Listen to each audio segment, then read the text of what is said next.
What's going on? It is Nick Newhouse, and I am here for episode 5 of Slept On by Spotify. I am stoked about our episode, but I wanted to address the elephant in the room first, which is that our last episode was about 11 months ago. And while I would like to just blame that on scheduling issues or, life kind of getting in the way, when it comes down to it, I think there was just a lot of work that went into it, and I wanted to figure out a way to streamline it, make it a little bit easier on me and our guests so that I can try to put out more episodes more consistently.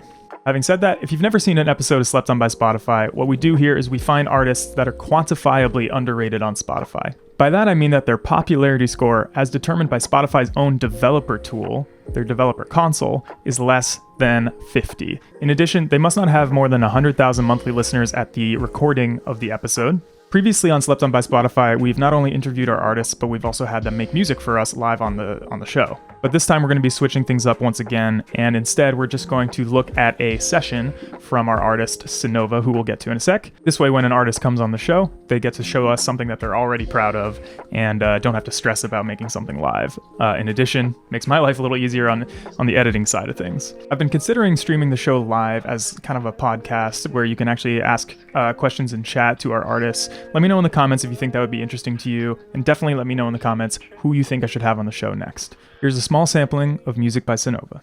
Your ways lead to mistakes, and when I tried to help you up, you felt the weight. So I pick up all the pieces. It's so hard to find where peace is when there's chaos in the form of jealousy.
As you can probably hear, Synova's sound is an amalgamation of many different genres. It's got some punk, some drum and bass, some kind of up-tempo 4 on the floor with a little bit of future bass as well. But the number one thing for me with Synova's music is how infectious the melodic hooks are and how much kind of pop influence is infused there. At the end of the day, Synova wants to make music that people want to listen to. It's got a pop aesthetic to it without it being kind of overly mainstream. You'll hear Synova talk about this, but by his own admission, the production and the sound design isn't really the focus of his music. It's really much more about the songwriting, and I think that's why you can hear all these different genres brought in, and it just kind of works because the songwriting is so strong. Even if Synova's music is technically an instrumental, you'll often hear something that is akin to a vocal. It sounds like it was made from a vocal, and I think that's one thing that makes Synova's music really relatable.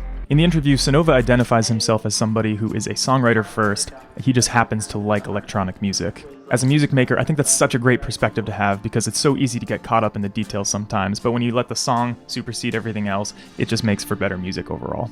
I had so much fun getting to know Synova a little bit better through this interview, and if you're in the LA area, you might find him at countless underground shows. He goes almost every week to see underground bands, DJ acts, and stuff like that. Otherwise, you might catch him in virtual reality, where he hangs out sometimes playing online shows, which are super, super fun. Synova's info is in the description below. Be sure to follow him everywhere. And if you like what we're doing here on Slept On by Spotify, please subscribe, hit the bell icon, give the video a like, so that you don't miss any more great artists that are being looked over by Spotify editors. I'd love to introduce... It's Synova, right? Not Synova? Yes, Synova. Synova.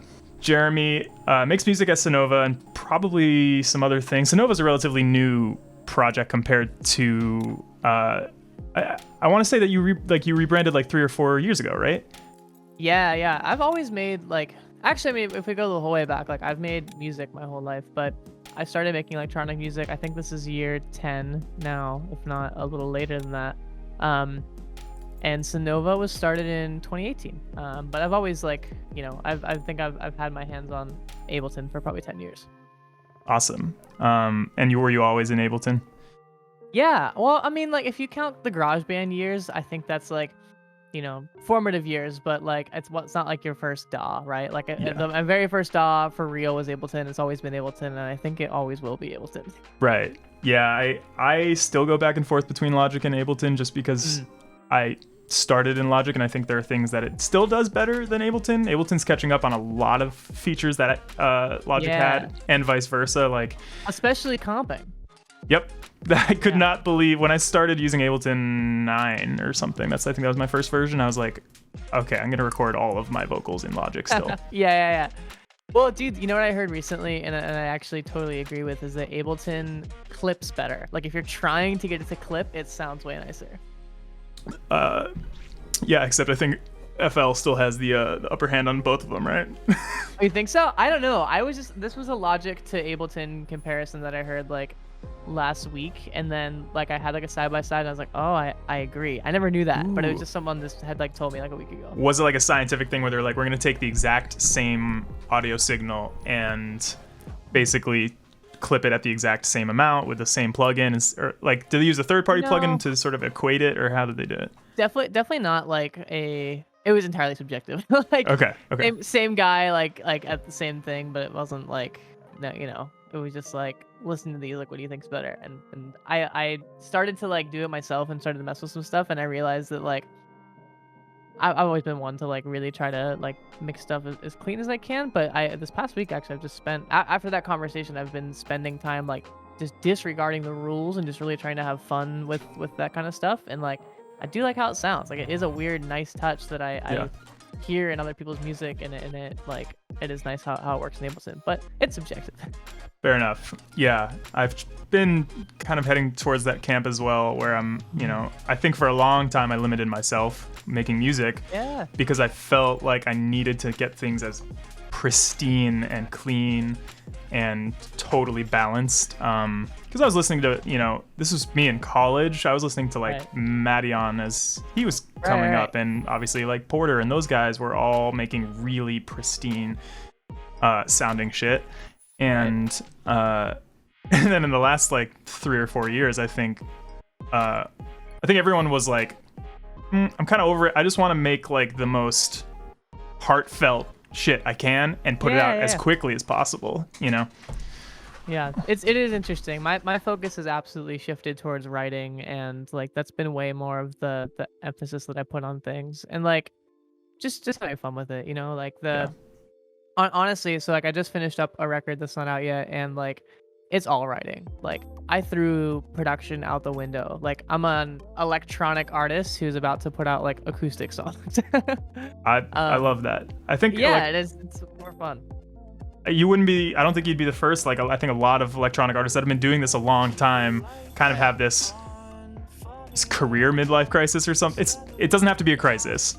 There's a negative connotation with that, but I think I think it's nice that we spend so much time as electronic artists thinking about synths, sampling, how to make stuff sounds that didn't exist before, right?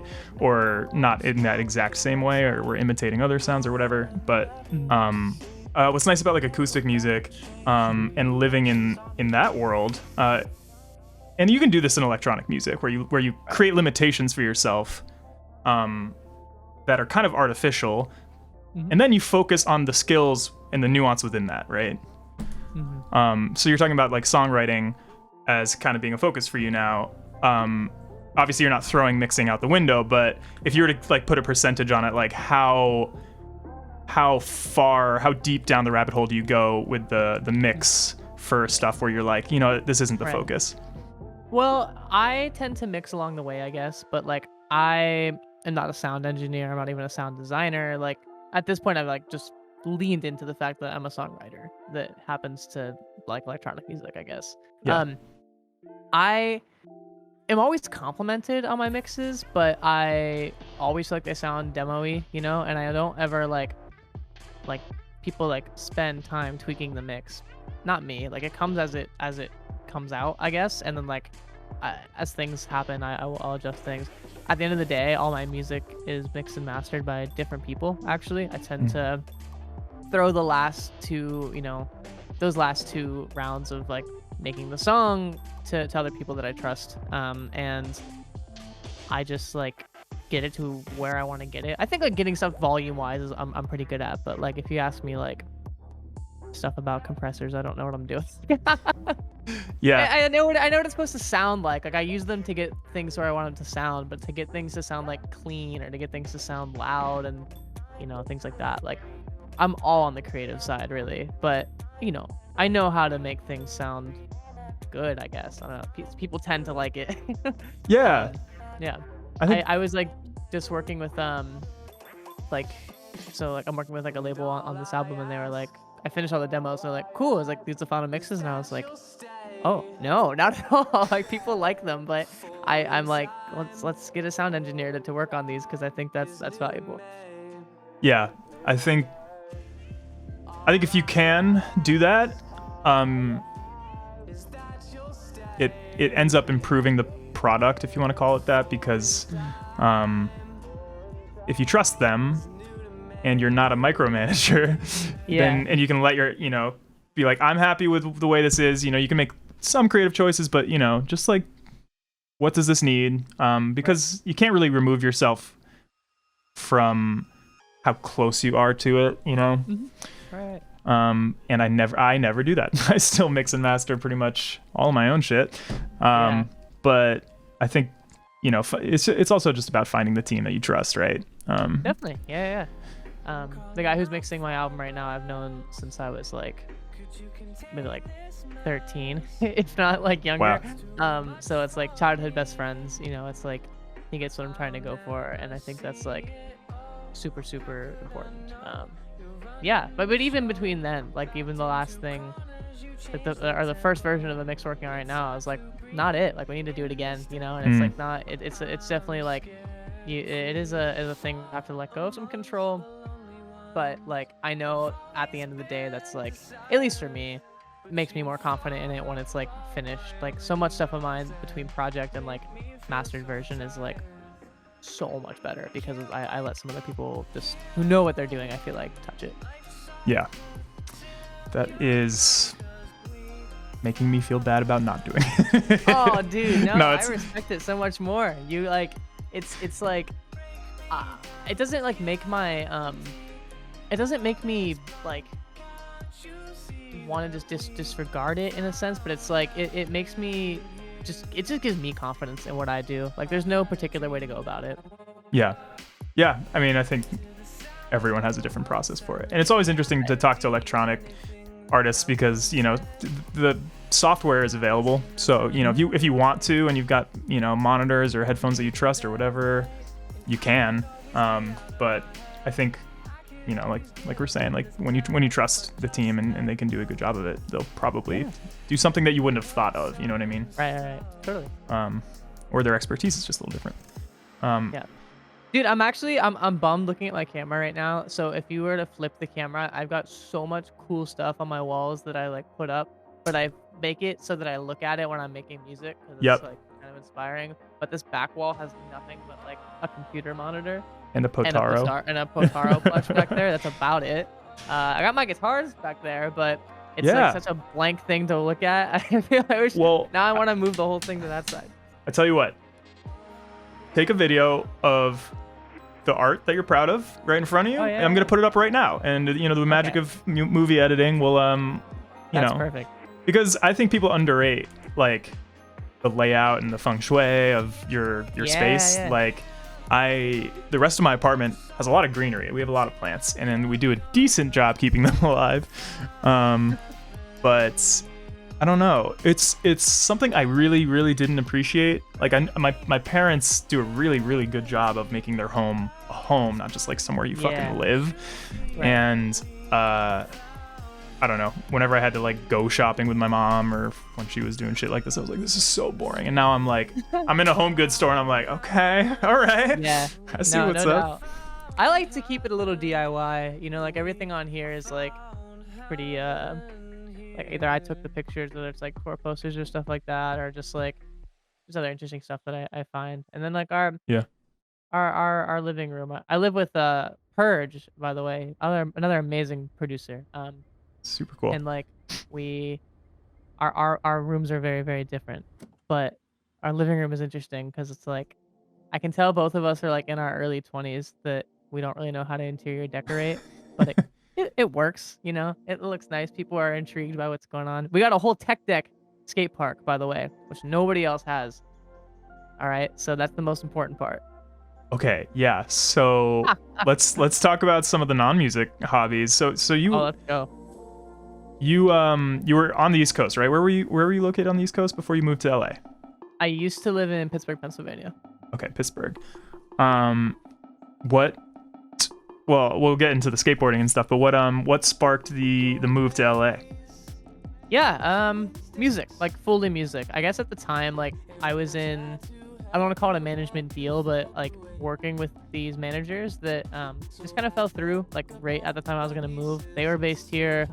I was coming here a lot. I had a lot of friends here. A lot of my friends home like moved away, and my whole thing that like what I want to do in life is music. Like it's what I think about every single day when I wake up. This is the place to do it, you know. I think like there was enough reasons to come here that was like, I think if I'm not coming here to like try to make connections or whatever, but it puts me in a more like creative space. Like for example, just like if a small band is gonna go on tour in like the US, like they're gonna play LA, they're not gonna play Pittsburgh. They're especially not gonna play where I'm from, which is like a little outside of Pittsburgh, you know, and or we don't have a venue, you know what I mean? Like there's nothing. So like all I do here is like hang out with like such good friends and go to like the best shows ever from bands that like still need gas money to get to their next stop. Yeah. That matters to me. I just saw two incredible ones that I'm gonna give a massive shout out to, which is Crybaby. They're like an 80s, 90s sounding band that just absolutely kill it. And this other band called Little Image.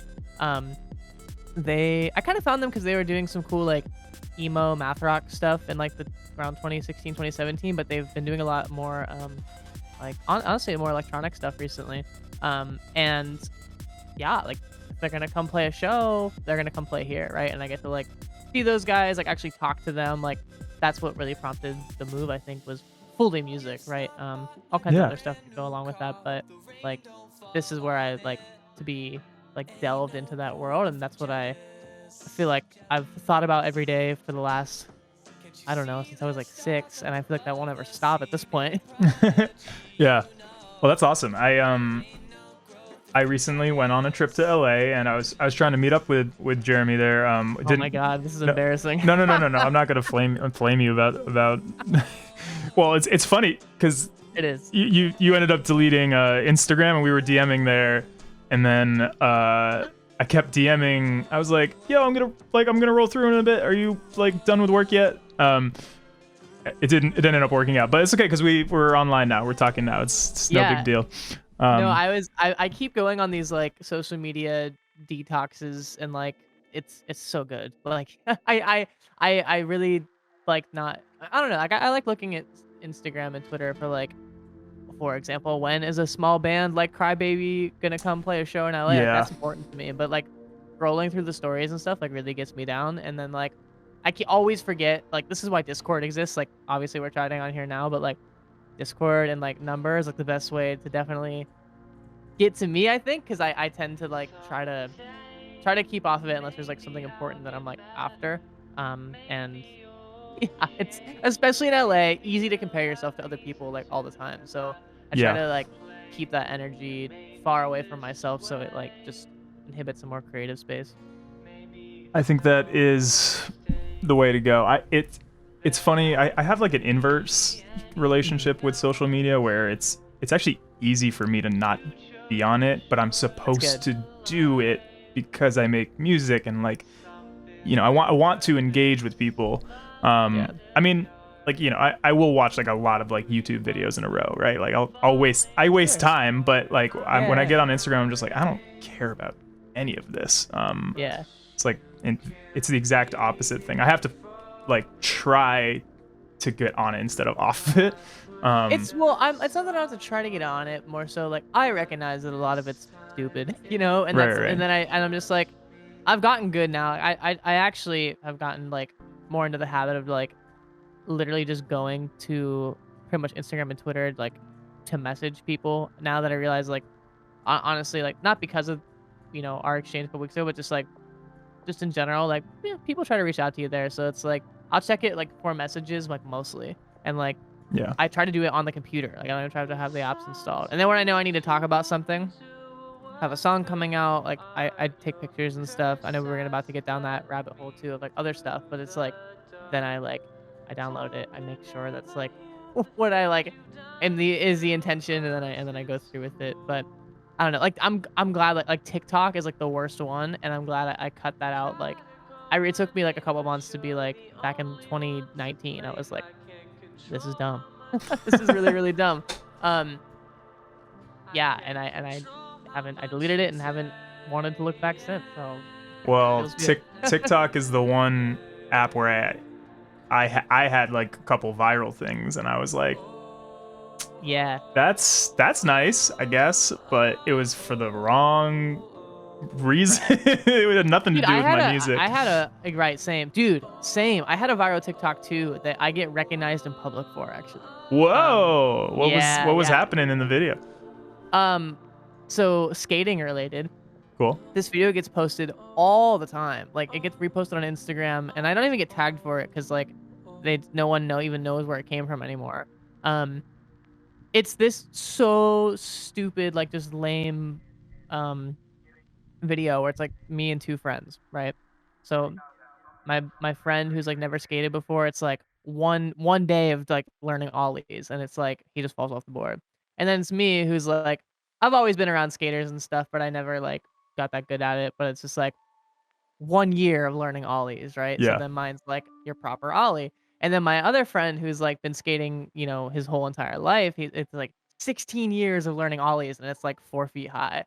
And it has like millions and millions and millions of views. And it's like, and when I say that too, it's like because it gets reposted, right? Especially on Instagram. Yeah. And I threw my buddy's song in it, like for the intention of trying to Yep. like just blow the song up, and it's like it didn't help. It doesn't help at all. That song, I'm not gonna lie, that song probably has 20 million listens now, but like none of us, first of all, not that money matters, but none of us got paid for that. Second of all, no one like checked out the song on any streaming services, so wasn't even worth it. But funny, I've like been sitting around places and people are like, oh, I saw this TikTok, and then there's this like this guy that can ollie like super super high, and it shows the progression. I'm like, I made that. Like I can count, I think 3 times where people have like referenced that video to me without knowing who I was. Oh my god, that is pretty much exactly what happened to me, man. It's Yeah? totally different genre of video. I basically all right, I'll flex a little bit. I'm gonna go get it so that you All see. right. Let's see Oh it. yeah, 1 second. Editing. I can see Alright, this bear so cave this sign. It looks sick. So I don't know if you ever played Hey. Settlers of Catan. No. But basically it's a board game where you like settle and build roads and try to get victory points. I don't have to explain the whole thing, but I made like a minute-long video that was just like how I made this. Mhm. It wasn't the specific one, it was like a prototype because there's like electronics in it. It's all fancy. Whoa. The lights are all fucked because filming light is impossible. But Yeah. yeah, it's just like there's a lot of like automation and like cool features and stuff, right? So I was like, you know what? Like I should just let people know what I do when I'm not like making music or whatever. Like you're, you know, engaged, whatever. And I made this video and I was at a bachelor party at the time, and I just saw the numbers rising, and it had never happened to me before. I was just like, is this thing blowing up? And I was psyched because my music was in it. I was like, I put my music in the background, but I'm also just talking over it the whole time. Right. So a lot ended up happening as a result of that, because people were like, we want to know more, we want to buy them, blah blah blah. And I was like, well, if I could make money on this, like maybe I should like manufacture them. Right. So we started making them, and I gave away the original prototype on TikTok. And yeah, no fucking money from it, obviously. And I mean, we sold a few of the boards, we made money on that, which is like, okay, Nice. that's kind of cool. And I learned a ton about like woodworking and stuff because I partnered with a guy who does it professionally. Cool. I'm making this about me, but the point is Good. that, you know, as a musician, we're like trying to make videos with our music in it, or like friends' music or whatever, and it's just like surprisingly no one fucking cares, and no one's gonna get off of the app that they're currently on to like, you can't Shazam something that's like in your phone, you know what I mean? Like even if they wanted to find out what it was. That's the reason why TikTok is nice, is because the music is always kind of tucked into the corner.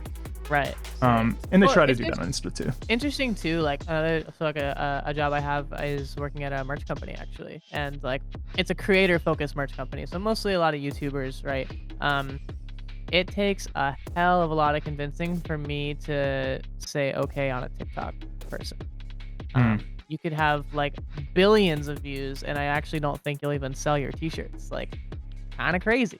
Well, because it's all in passing. Like, no one like follows TikTokers for like the for who they are, I guess. Like a little bit, you know, you have some of those like, I guess, more notable names, but it's like what makes more sense for like when I'm trying to like get someone to do merch at my job. It's like, you know, not about the numbers. It's actually just about like having a thing that is resonant with the audience, you know? And this is like, we're gonna talk about mostly all day. And it's like, someone comes to me with TikTok, it's like, I don't know, like it's kind of just like the equivalent of having like a video on YouTube that has 10 million views, but your next one has like, you know, 10, because you didn't gain any like subscribers. It's not like an ongoing consistent thing people recognize. It's like just the one-off thing. So yeah, it's a hard thing to do, and it's why I just like bringing it back into music here a bit.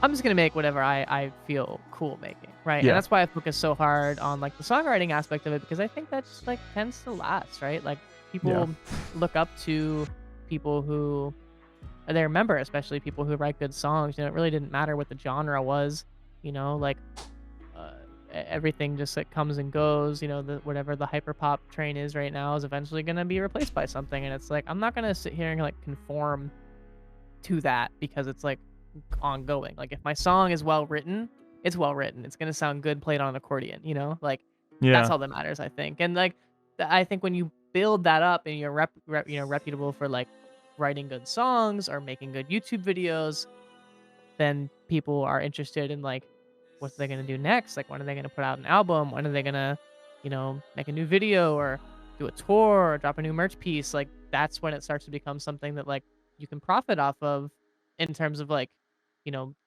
if your goal is to do it full time and like actually, you know, build something there, it's like that is, I think, more hugely impactful. So like the numbers really don't matter. Like I've seen this band I just saw the other day, they've got 1,000 monthly listeners on Spotify, but they're like on a North American tour, like, and they kick ass. Like they're one of the best live shows I've ever seen, and people know that.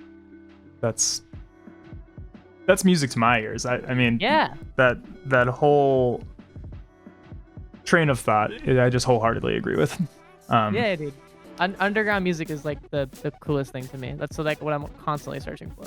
Yeah, that's the number one reason why I actually love making this show, even though I haven't done an episode in so long. Was I get to talk to you. I get to talk to, you know, so far it's been for the most part people I kind of know, or like sort of had a relationship with. I want to expand and do like I've reached out to people who are just total strangers and been Yeah. like, "Can I interview you?" And they're like, Who the fuck are you?"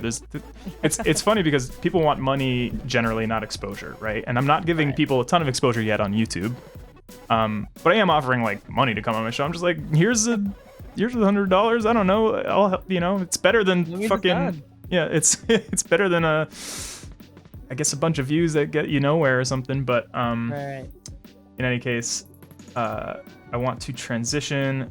Talk to me a little bit about meeting San Holo and how you got linked into to him and his crowd. Yeah.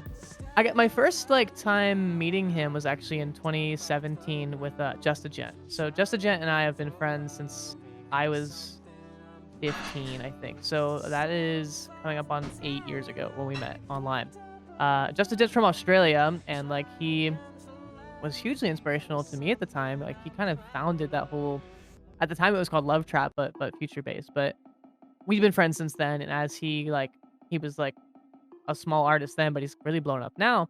Um, Anytime he had the opportunity to come, to United States, I would find my way to a show, like no matter what. I'd go anywhere for it. Like again, he wasn't gonna come play Pittsburgh, Pennsylvania, but Yeah, like, yeah. um, and to this day, I don't think he still hasn't. But you know, I was like, well, I've been talking about Just a gent. going Come to on, make it to yeah, Pittsburgh. right. I know, yeah, one of these days. I've been talking about going to LA, obviously moving there like probably like a year. I moved there like a little more than a year after, and I had people to stay with. I was working on that management thing at the time. And he said, "You can come out. There's like 3 shows around then. You can just come to all of them." I was like, "Oh, that sounds like awesome." So, I was, yeah, I think I was wearing the same exact hoodie actually during that time. That's just funny. I've had this for a long time. That's a funny side note, but I met him then because he was on tour with San Holo, and that was like our first time meeting. But nothing like came of that. It was just like, oh, there's this child backstage at my show. You know? Yeah. And that's about it. But funnily enough, met him in 2019, like for real, and it was weirdly because my friend Sean, who like doesn't know anything about electronic music, but he's a skater. Like he's Yeah. mostly known for being a skater. I'd heard me talk about him and how I'd be cool to like work with Bitbird. And he just like hits him up on Instagram and is like, "Yo, let's skate, let's hang out." And like my friend literally is like sitting on the toilet and he's like, "Who's this San Holo guy?" And I'm like, "That's the guy that runs that label." He's like, "Cool, like he wants to hang out." And I was like, "What do you mean he wants to hang out? Like that doesn't make any sense." And he Wait, shows me San the DM. Holo skates? I mean, okay, the guy can like do a kickflip. That's No, but That's- like we didn't know that. legit. I mean, But- I can't yet.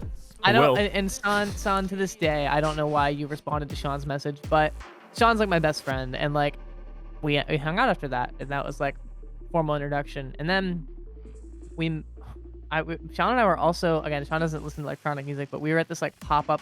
I was at this pop-up Maddion thing that Sean would just happen to be with me at. Like we were just hanging out, and I realized it was happening. It was like this little secret, very secret show Maddion was doing, and Sean turns to me and he's like, "Yo, you think that San Holo guy's gonna be here?" And I'm like, "Dude, no." And then I turn around and he's standing there, and San goes, "Sean, what up, dude?" I'm like, "What is happening? Like, how are you friends with this guy that like I is on this label that I've always wanted to be on?" And it just happened. But Sean and I are like, we hang out like every day, so like Yeah. that was like a big part of it. But really, like, how did I get like to work with them? Back to Just a Gent, like I had some demos for this album that I was working on. This is now like last summer that I had like something in mind, and he said, "I know you've been really wanting to get with Bitbird crew. Like, here's a couple emails that they will respond to you on, and at least tell you like yes or no, right? Right. Just let them like I'll let them know that like you're reaching out and that I you got these from me." Sure enough, they liked it. So, as like again, just great part about being out in LA is that like those people are here, right? So it was Yeah. pretty like once they started liking it, like San is here, like he plays shows here, he makes music here. It was like, "Hey, we like this. Let's talk about it." And just kept going to shows between all those people and started to get to know them. But I mean, I can't lie. Like, it's not like in any case, it's just a gent. It's my friend Sean, like my friends who like um I'm so thankful that they care so much about what I'm doing. You know, it's like Yeah. those people made that connection for me.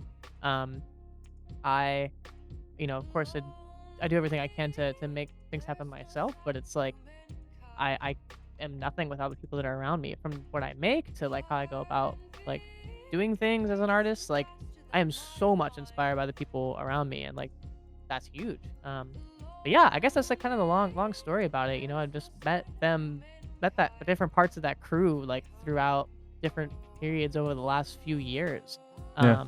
Whether it was people that on the A&R team, whether it's Son himself that just like realized like, oh, this is that same kid. Oh, and he like this is the song. So Yeah. yeah, they just genuinely disliked it, but it was super like I don't want to say by chance, but it was just like I felt very um what is the word? Oh, like kind of like manifested in a sense because I've really been thinking about it for a long time, and I Yeah. just like wanted to do everything I could to like make that happen, and I found the avenue. I guess. That's awesome. And it's also yeah, like I'm so happy for you because I think it's such a great fit for Synova. I think like I'm really curious to hear it ultimately. Yeah. But I just can't think of a label that would be better for you. So this is like so great. Hey. Yeah, I love what they do in terms of like it's electronic, but it's like it doesn't have to be. You know what I mean? Yeah. Like it was like a big thing like that me and so I'm managed right now by Zeal from Loner Online, and he's like, your album is great, but it's like kind of too EDM for the indie kids, and it's too indie for the EDM kids. He's like, not that he was telling me that to like discourage me, but it's like a truthful thing I had to recognize. But then we were like, but Bitbird, on the other hand, like that's kind of what they do, and like Yeah. it made sense, and I'm glad that you recognize that too. Like that makes me feel very accomplished in like what I exactly am going for, and that's exactly it. I mean, you hit the nail on the head. That's perfect. So that means a lot. Yeah. I mean, I love to gas up artists I like. I constantly do that with Arthur. I always say to Arthur that I'm their number one fan. Yeah, Arthur puts out some sick stuff. It's very, very impressive. Yeah. I mean, for Arthur specifically, I don't want to make this about them, but I'm always like, I don't know how you do it, but just get the fuck out of like North Carolina or wherever the fuck. Oh dang, I didn't even know that. Yeah, it's some anyway, not really important, but just find anyone who has even the slightest connection with Disciple or something, because they just like shit out stuff that would just be a banger on that label all the time. Right. Yeah, no doubt. Anyway, sorry, done standing. You're good. But okay, let's get to the VR, the loner shit before we move to Ableton, because I want to hear it from your perspective. You and I rendezvoused online randomly. Yes. I was at, I think, the Jealousy release show. Was that it, or did you do one at Loner for Jealousy, or you had some single? Two different things. Single. I did. Okay, we did a single for. You were like a hot dog guy. Are you still a hot dog guy? I'm still a hot dog guy. Oh, absolutely. Now I don't know if you've seen it in the recently, but now it's like a hot dog guy with like a Synova beanie, which you can buy for real. Fuck yes. Buy the Synova beanie. I don't remember which one it was because I've released through the pandemic. Any release that I've done has had like a release show in VR, but at one of these, plus all the other events that we've done in VR. But yeah, that's a super interesting thing that has like skyrocketed like everything that I've been doing. It started with Loner, and I think like that whole scene kind of started with Loner, but Zeal, who manages me, like that's like his baby, like that's kind of his thing that he created, along with Velatix, Laces, and that whole crew. And I played one of the really early ones, and the reason I know them is also through Just a Gent, because Zeal was friends with him like in person, and Zeal used to run a YouTube channel way back in the day that would promote my like future-based music from like 2014. And that's it. Like that's really like most of the connection we had, but we kept in touch over the years, and he's like, hey, we're doing this like interesting thing. At the time I didn't even like play at the show, like an NPC like playing me for the first one. So it's like we've got like you, Just a Gent, Outcry. Like if you want to put together like a set, like it's this VR thing. I didn't even go. Like I think there were like 10 people there. And all of a sudden, it blows up. Like, it is hard to make it to your own show these days in VR. Like, they have to really figure out how that all works. And they did, obviously, but it's like, they just, like, instance after instance after instance after instance fills up. And, like, there's, like, all these different venues that popped up, all these different festivals that popped up. And really, really the big thing for me was Slyfest. Because Slyfest 2020, literally, right before they announced it, I met Sly at Loner. And I don't even think I was playing. I was just hanging out. And he, like, we were just chatting. He looked at my music and he's like, dude, we're, like, announcing this tomorrow, but I want to make it work. Like, how quickly can you put something together? He's like, I don't want to rush you, but I like, next day, like, filmed my 2020 set, which is just a DJ set. And I'm, at the time, living, like, near downtown LA and just had this, like, I've got a bed frame now, if anybody was wondering. But at the time, I had no bed frame. And I wanted to, like, not just sit there on a desk and DJ. Like, I was like, how is this going to be interesting? So I sit on the bed with nothing plugged in. It's just headphones plugged into a laptop and a DJ controller, like no other wires. And then I edited like I edited like the whole video like crazy and did all these like crazy effects on like making like visuals that like pop up and like all kinds of things that like made it just much more visually appealing than, again, even at that, just sitting on the bed and DJing. Yeah. But and the set was so fun. Like, it was such a fun DJ set. And like after that, people, like, I started to build like a VR fan base, like completely outside of everything else. Like, there's like people actually listening to the songs now and like checking things out. And it like spiked, you know, SoundCloud, Spotify, everything, just from like being at these events. So I kept playing more, and it's just like, you know, gotten crazier and crazier from there. Like, as that community is built up, I've just been, I don't know, I'm just lucky to have been at it from the beginning. Like Loner, I don't remember which one I played, but it was less than 10 loners had happened when I played the first time. That they were always happy to just like have me back whenever I had something going on or whatever. And it's such a nice community. Like, the people that, what I love about this, we talk about underground music, is like, this is where that flourishes. Because, you know, look, I lived in LA, I'm going on year 4, and like, dude, you could be so good, but like nobody wants to book you unless you have clout. And I'm like, well, that's ridiculous. Actually, maybe a little tease of what I'm planning for like later this year and the years to come. I want to like start booking my own shows, because I think that is just ridiculous that no one wants to book you. But in VR, I can get booked whenever I want. And that is it's a relief. Like, it is incredible that like I can show up, play whatever I want, people come, and they're there to hear good music. They're there to find new stuff. And it's like, in LA, all the promoters are just like, well, you know, like, you don't have the numbers on Spotify to do this, so it's like, who are you gonna bring? Even though realistically, I know I can bring lots of people to a show. Like, I'm not, just to stroke my own ego here, I'm pretty good at that. You know, like, I'm really good at doing that. But like, you know, the numbers are what people pay attention to, so it is like hard. And even at that, you could have numbers and you just don't know the right person, and it's like hard to get your foot in the ground. I also know people who have totally boosted numbers who would totally bring less than like 20 people, or like, I don't know. It's hard to build that trust with like a promoter. I get it in from their perspective. They're just like, we're gonna be fucked if we don't have people buying alcohol, you know, for a Friday night or whatever it is. But yeah, it's not everything. I'm just gonna be real too. Just like, I don't know if this will ruin my future opportunities here, but man, it really feels like Golden Voice has a monopoly on every show in LA. All of them. Small. Everything from the smallest show to Coachella is Golden Voice. And I'm just like, how?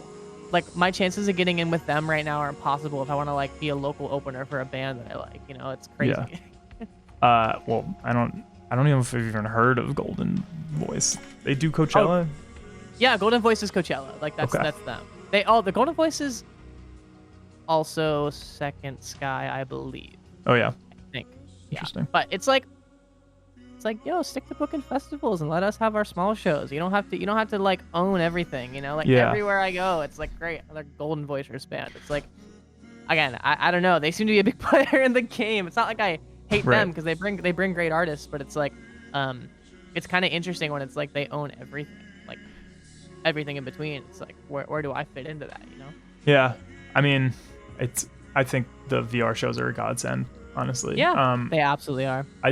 I've only done one, and I should not only play more, I should just go to more, because there's just people there that are just cool and nice, and like there's, I mean, there's definitely weird stuff in VR chat too. You got Yeah, no doubt. There's definitely people that are trying to. It's like any internet community though. Like you kind of get that, but yeah. I think with or without COVID, I think COVID was a catalyst, but this was probably an inevitability because you know, totally.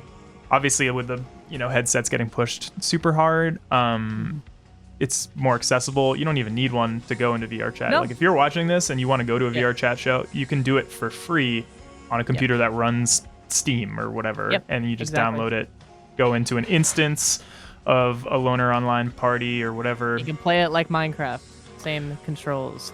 yeah, exactly. And Minecraft had their own like whole flourishing shows thing. Like a lot of the Hypercut Pop kids, I feel like, did like Minecraft shows and stuff. Yeah. Kids, I sound ancient. I mean, I feel like I am ancient though in this scene, frankly. But yeah, it's something to think about. I'm gonna be like 70 years old. I'm gonna be like, my next album will pop off. Big things coming soon.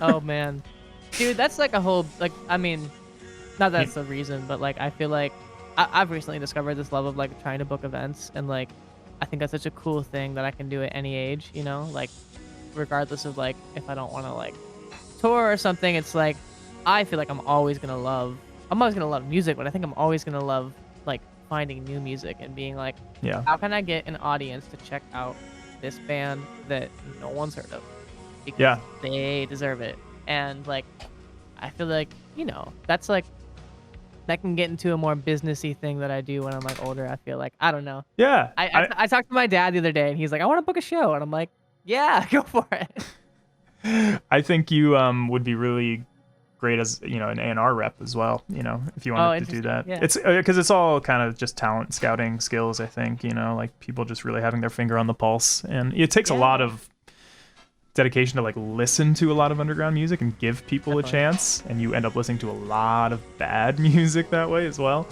Sure. But that's all part of the process. But we're basically at like the 48-minute mark already, just so you know. Cool. I'm thinking, wanna dive into Ableton? Yeah, maybe we do that. Well, let me show you. I'm gonna share my screen real quick. I've never even seen this side of things. I know there's a whole console. They actually redid this website a little bit, but you can basically put any artist ID in here. There's all kinds of stuff you can look up. But we're gonna do it. We're gonna try it. Gonna scroll on down, and there you go. Your popularity 20. score is 20. Out of what? 100 million. No, it's out of 100. Interesting. All right, we're not doing so bad. No, you're doing great, and honestly, this number fluctuates a lot more than you'd think.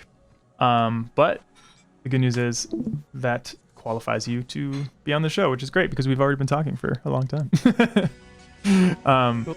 No, but that's your number, and I just think it's hysterical that Spotify even has a popularity score. Yeah, that's so interesting. I never knew. Dude, I'll get like into like, it'll be like Sunday and you open up the Spotify thing and it's like, okay, I got no plays today. And then Monday comes around and then it's like Discover Weekly Day and it's like 30 people are listening to you right now. I'm like, how?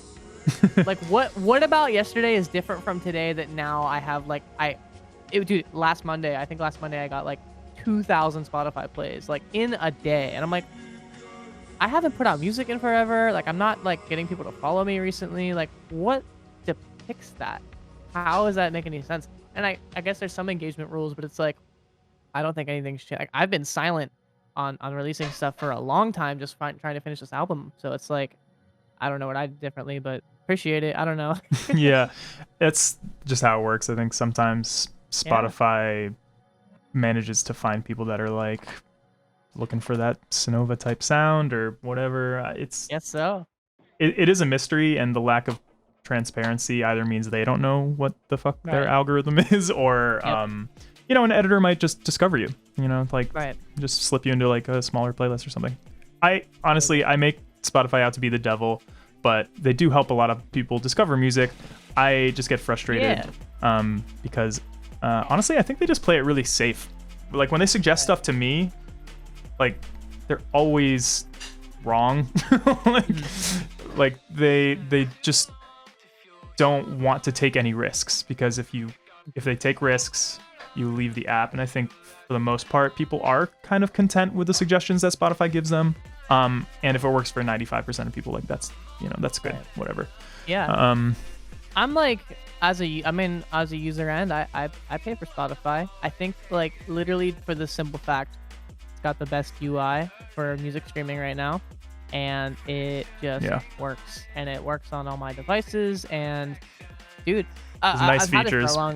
I've had it for a long time, and it's like, and like I like physical media. I've got a little collection going too. So like I buy merch a lot from people. Like that's how I support. I go to every show too. Like I don't miss shows. And like it's just like thinking back to the times, like especially when I first moved to LA, I had like no money, but if I could spend $10 a month and listen to the music I want to listen to, I can't. And I think that's like a pretty powerful thing, because it's like, to me, look, I come from and you too, the SoundCloud generation of, just like how it was with TikTok. I had hundreds and thousands of SoundCloud streams, and I didn't get paid a penny for them ever. They just implemented monetization like recently. Yeah, it's and like I think 3 it's or like 4 years ago.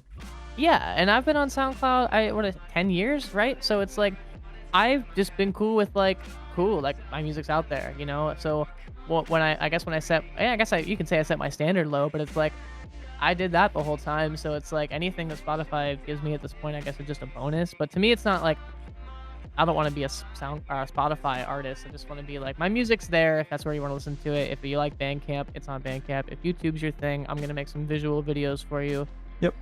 Apple Music your thing, my music is there. Oh It's yeah, like, I'm not saying anyone should take a stand and not be on Spotify. Right. By the way, you Yeah, should yeah. absolutely put your music on Spotify, if only because a lot of people listen to their music there. right. Yeah, it's like the easiest thing. If someone says, what music do you make, where can I find it, they're asking you for a Spotify link at this point. So it's like, just put much. it there. It's like the views and stuff don't matter. Like there's so much more that goes into it, and like that's all that like I've ever noticed is just like good to be there because people ask you for it. That's Yeah. about it. Yeah, for sure. That said, as artists, we should definitely vouch for more Yeah, dude. more absolutely. from Spotify and Spotify. Yeah. I mean, I make Spotify out to be the scapegoat, but a lot of the platforms have similar issues. Anyway, Yeah, this yeah. is all probably redundant for anyone who's coming back to these videos, but I am excited to send over your cash, look at your session. Daria-core Yeah. is something that I have heard a chunk of. I spent like 30 minutes listening to Daria-core, and I was just like, what is the through line? Okay. And I want you to explain it to me like I'm 5. But Gotcha. Okay. let me Venmo you real quick. I don't know man, I whether or appreciate not you have Venmo or PayPal or what you prefer. I do. Venmo's good. It's just Synova music on there, but I appreciate that so much, dude. Thank you. Of course. I want to support in whatever way I can, and also you are genuinely an artist that I want to see thrive, and this is just like money well spent dude. as far as I'm concerned. Thank you, dude. You too. That is going straight back into mixing and mastering this album right now. Yeah, I wouldn't have it any other way. Yeah, so Daria-core explained like I'm 5. So this is what it is, at least from what I understand. And you know what? Maybe I'm not the best person to explain it, but I was looking for music for a show I was playing sometime last year, like late last year. I think it was November, I think.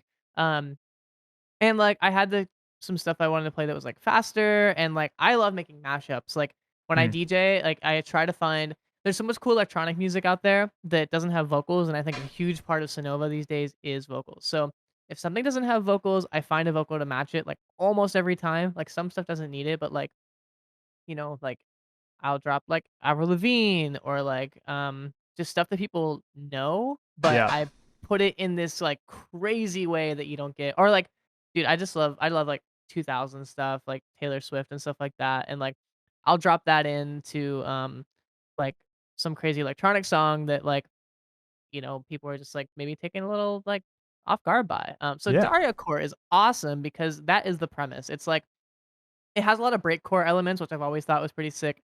It's got the future bass elements, which are pretty cool. And then like the big thing for me is like it is energetic and it is mash core. So you're just trying to mash as many samples together as you possibly can. um, and I think that's like super super fun. So I do that anyways. Like I've been doing that before I discovered Daria Core. Like um someone who I think is super, super sick and like locally from where I'm from is Girl Talk, who is like a mashcore Mm-hmm. artist. Like it's just other samples. So like that's always been like so fun for me. So sampling, yeah, I don't know what the heck I'm doing when it comes to like sound design stuff, but sampling is fun. So in this one, I've got this song called Untouched by the Veronicas. So that's like a very notable. This is the Oh intro of yeah. the song. And that kind of became like the like premise of like the chord progression. And then like you got Taylor Swift in here, like I said, love her. So like this is what sparked it. I was listening to this album and like this loop was so sick for me. It's so good. This is just literally straight from the original. Like it's insane. And the way it loops around, Yeah. such a good loop. That Like is a good it's loop. ridiculous. All right, we got trophies from Drake. And then like what became like the lyrics is the Cobra Starship. Good girls go bad. Wow. This is Um already a lot. Yeah, it's insane. Well, it keeps going. Let's go. What else is in here? So that's like verse 1, right? And then the main Um, the main drop is Taylor Swift again. So we're back to Out of the Woods, but we're out of the loop of that I had before, and we just drop right into the acapella. So that would sound like this.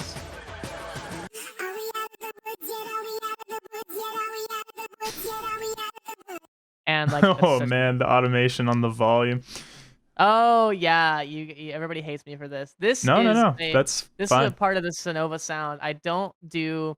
Okay, Sidechain. first of all, I don't sidechain. I only use volume automations, and I don't do it on the utility because I swear to God, the utility sounds different than the volume automation. So Whoa, that's a yeah, hot take. yeah, no one agrees with me, and I'll like die on that hill that it sounds different. And Wow. so Okay, well, we could test I that. manually We could sidechain. test that. Yeah, I guess so. That's absolutely something we can do. But I manually sidechain everything in my songs. Like, I use compression sidechaining, or like I'll use like kickstart like here and there for some stuff. But like if Yep, yep. it's trying to be specific, like this is what I do. Okay. I like it visually too. Like I'm a lay my drums out on the timeline type of guy too. So I'll like put them next Yep. to each other and figure out how long is this visually, right? This is the kick, right? So is this what the sound I want it to be? Should it be like the transient gets this much room? I'm doing it on the track here, but that's not the point. But I would put Yep. them together to make that, I'm just visual with it. But anyways, yeah, back to the samples. So we jump into this very notable song.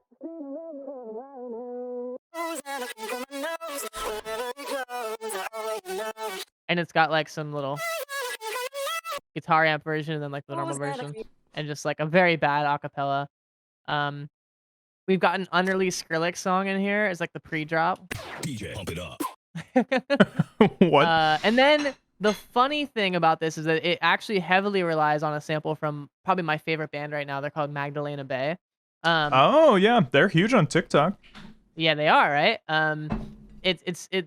They're insanely good. Like I cannot recommend that any other band to anybody. Like if it doesn't matter what you like, just go listen to Magdalena Bay. This is a huge part of the song because it's a big part of the chord progression, but it's not heard. It's very felt in this edit.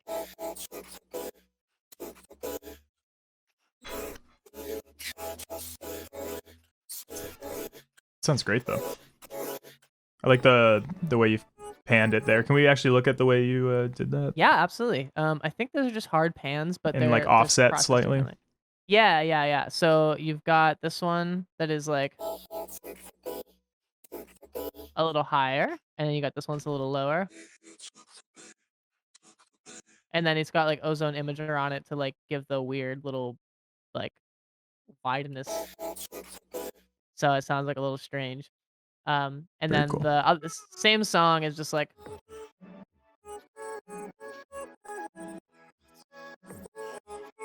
yeah. And then what else is in here? Oh, we got clarity. You can't miss clarity. You are the piece of me. And then you've got this is another felt but not heard one is Heartless by Kanye West. Wow. This is so fun. Yeah, it's insane, and I love it because it just doesn't end. I almost redid this song and added more, but it's in a good spot. I don't even know how to put this out. But anyways, I guess we can kind of like, how do you do like do you play the whole song typically, or what do you do? Yeah, so I think you're actually the very first iteration of going over a project file that like already exists instead of building it Okay. from the ground up. Gotcha. So we can do it however we want, but I would love to hear it. If we could actually get like an export, I can just lay it over this and just sync it up. So that I can actually definitely do sounds good. And wait, I'm gonna get fucked on YouTube for this, but that's okay. Oh man, I don't know. It's all pitched around so much. Like I have this uploaded private on SoundCloud, and no one's ever pointed it out. I've played it on so many Twitch streams and like stuff, so it doesn't matter. I hope you don't mind that funny, I'm eating. By the way, I'm being the rude. funny thing. Oh, you're good. You're good. So the funny thing. So YouTube poop. Nick and I met through Ricky Groove Cube. Yep. And he showed me this insane YouTube poop that I sampled at the end here. Yeah, I'm ready to order. Sorry, sir, we're closed. What do you have? I'll take a... And then I cut this and I use this weird sound that's in the YouTube poop, but I say it's like I'll take and then it jumps into Vanessa Carlton with a breakbeat. What do you have? Oh my god. I'll take a... Like, it doesn't make Oh any my sense. god. I know exactly the YouTube poop you're talking about. Oh, it's insane. It's insane. It's probably one of the best YouTube poops I've ever seen. Also pretty offensive at times, if I recall. It's insane. It's ridiculous. But I'm so glad you're sampling that. YouTube poops, so good. Well, I love this specifically. This because I when I play this live, I don't need to transition. Like I'll cut out the Vanessa Carlton and I'll jump into another song here. So it'll be like I'll take and then I just like press play on something else, and it can be whatever I want it to be. Yep. So, and you totally lose the beat. You can just change tempos too. Yep, exactly. So I can do whatever I want. It's fun. I love like just like throwing people like for a loop on like what they expect in any sense. But anyways, I guess we'll go through the song a bit and then I can render this out for you so that you can hear it. And I'll maybe just as things get to a certain parts, I'll pull it out. But here is my song called Squid's Day Off.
America. Yesterday, distant, ordinary day. Dude, Jeremy, And that is so good. I listened to like a handful of those like Daria-core tracks, and I don't think any of them sounded that fucking good. Oh, what, dude? Thank you. Well, That means so much. well, maybe you need to send me the good ones because I was just listening to the crap, I guess. Yeah, I mean, there's so much like it's honestly like not that I want to say it gets redundant, but just like I Mm. love taking again, I love just taking people like through a loop on like adding my spin to like if I'm gonna contribute to this like kind of exploding scene, like what makes it sound like Synova. Yeah. I'm figuring out a way. I mean, this is kind of my way of like releasing this thing, I guess. I don't even know in a sense, but it's just like I can only really play this live. Like I don't know what else to do with it other than throw it on SoundCloud. I might put together like a pack of edits or something, but like it's so fun. Like if I'm ever at a loss for like not wanting to like write stuff, this is what I do. Like this is it's so fun. And there's like 43 tracks in here. It's like I didn't think so hard about this, but it's fun and you can tell that like I had fun making it. And I think that's what I try to convey in this stuff. Right. I mean, the fun is totally manifested in the way it sounds. I mean, I was listening to like the Potato Discord version. I'm Yeah, really, I'm yeah. really looking forward to having the the actual like MP3 or Wave or whatever. In addition to seeing it. So wait, so I want to ask a little bit. I know we're not like well, before we started recording, I guess you were talking about how sound design isn't really like the focus for a lot of what you do. But I am curious to ask a little bit about your chord stacks and just kind of the way you program the MIDI and sort of how you go, because this is just essentially just like Sawtooth, kind of like massive, Right. like literally Okay. massive, not the plugin, but yeah, if you could shoot, I guess you could explain it, snap a screenshot, and I'll act as though I'm nodding along because I can't Okay. see it. Yeah, no, it's all good. I actually we don't have to dive into too much with the detail because it's basic sound design. For sure. Look, I've realized that I think what makes a lot of my stuff sound the way it does is the bass actually, and less about the chords, right? I've been Okay. experimenting with like deleting chords from stuff and replacing it with other stuff, and Ooh. right here, like this is all, and it's all audio, right? Like this is a Sophie sample that I've layered twice, right? So you've got one that sounds like this. That's your 808, right? And then you got like a distorted one. I've processed that more like a guitar, right? That is big to me, right? Like this sound. That's like sounds most great. of it. Thank you. And that's like a big thing to me. It's like just like the heavy bass and that like manual side chain, I think is what makes my song sound the way they do. Um, and that's like there's not even a plugin to show there, right? It's like you've got like stock Ableton stuff all the way. Bass Rider is something that Waves makes that just kind of keeps the volume consistent. Kickstart just all it does is like Sidechain. just sidechain, right? What do I got going on? And the distorted one. Guitar rig literally just makes it sound like an amp. This makes it wider. Same chain for like the rest of it. A little bit of EQ, and there's another overdrive just to make it even crazier. The chord stacks like super simple. Like there's just Serum with like whatever. Yeah, just a super saw. Literally, that's it. And I EQ'd it to take some bass out. The next one is okay. That one's maybe a little crazier. It's just an arpeggiator playing the same thing though, right? Yeah, no, but and this is that's good. Like it works. It adds like flavor to it, I guess. Like this is just a Serum preset under the key section, right? The other one is just a little bit more of like a crunchy one to make it a little more high end, a little more overdrive. This one's a little more bassy. This one's a little more like like a little more high-end, I shimmer, guess. yeah. Yeah, exactly. And then like the other part of the song is the Veronica sample, but just like replayed and then put through literally another Serum preset and then some other like random processing. Not random, but more just like overdrive and stuff like that. But it's literally a preset from Serum. And that's just me trying to replicate a more EDM centric version of the original sample, which is this one. Right. It's like the same thing. A cool thing that I really love doing, and you hear it in the second drop, is where I drop the MIDI version of that and I stretch it out to do these crazy things. Oh, And then- yep. Love the texture warping. Yeah. And it's just like instead of getting the same Veronica sample, you get You are the piece of me. I and it's just like, whoa, like, where did that come Yeah. from? What I Um, really like about the second one there that you just played at the very end is yeah. you let it be loose rhythmically. You kind of let the grains Mm, sort of dictate the texture there. yeah, and the vocal drives the more rhythmic stuff. Mm, very Yeah. cool. So like yeah, and I love doing that. Like it's all audio for me. Like even my original works, it's mostly audio.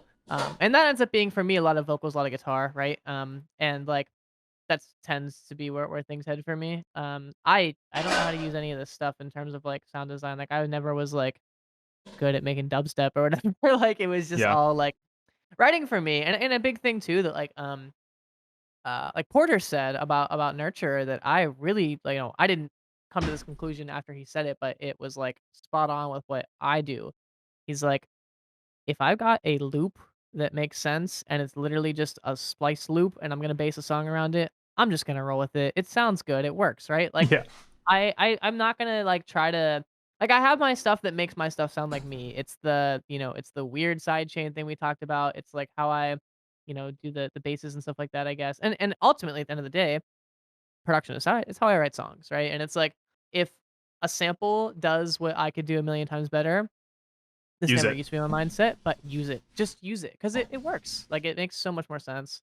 Yeah. Um, I yeah. think I'm wholeheartedly with you. I think a lot of people in the producer space, like loud voices, try to make a big deal about Yeah, yeah. sound design and being completely original. But like honestly, if you're the one who's making the collage, it's going to Mhm. have your stamp on it, even if the Yeah. sounds could be used by anyone. And that's what's kind of important. Right. Yeah, and it's not to knock people that sound design either. Like there's No, no, no. so much value in that. It is amazing what people do there, but for me, I've realized that like my strength is writing, I think. And if like I can work with those people on like what they do. Like for example, the snare in this is just one snare drum. Like it's a perfect snare drum from underscores. And it's like there was a Yep. lot of effort put into this, but I didn't even process it. Like it's literally just slapped in there, not even warped, no nothing. It is And a it's like sausage. yeah, it's insane, but it's like, works, right? Oshi kick, right? Like, I don't know where this came from, but it's like, Yep. again, not I didn't even process it. Like, it's just the sample that works in this song, and it works. And I'm happy to, if those people are putting those samples packs out there, I'm I'm gonna happy to take use them. advantage of them because they Use they them. work, and everything else about this song is like, and not about me, just how any producer, any songwriter makes their stuff. It inherently has your flair, no matter what you use. Yep. This was so cool to just dive into briefly. Heck yeah. This won't be the last time I bug you about production stuff because I really like I don't know. I think your values are very similar to mine in terms of what you do. Yeah, totally, man. Which, you know, it's just cool. Feel like a Appreciate it. kindred spirit right now, you know what I mean? Any other Um questions that you had about like I don't know, I guess just how this project was made or anything? oh man. No, I mean like you went through it quick, but you did a really good job of it. I think I Appreciate it. totally get it. And like you said, like I mean 43 maybe sounds like a large number to people who produce or are new to production, but like that's just because, like all your drums end up on like their own separate tracks and you do like a Right. couple layers for the bass and it just like adds up over time and there's so many samples. The group 13 there is like the Yeah, main this is all the samples. that's the Right. main reason. Groups within groups. Okay, well actually I have one thought, Okay. something I'm curious about, but also have a resource for. So I've used acapellas for you.co.uk Okay. to get acapellas. I don't know what resource you have or where you source because Mm. a lot of people probably don't know how to get their hands on the Clarity acapella. Like Okay. actually there might have been a remix contest for that, so that's maybe like out I think there. there was. But Well, there you got any are saucy secrets? okay, I'll tell you the legal way and I'll tell you the illegal way, and you can edit this however you like. I don't care. Um, Okay. the legal way is the technology for like getting like AI process stuff is like as best as it's ever been, and it's pretty sick. I don't do it. I have a guy that I just hit up who is like really really cool with doing it for me. Maybe I should learn, but he's really good at grabbing me like acapellas if I need to.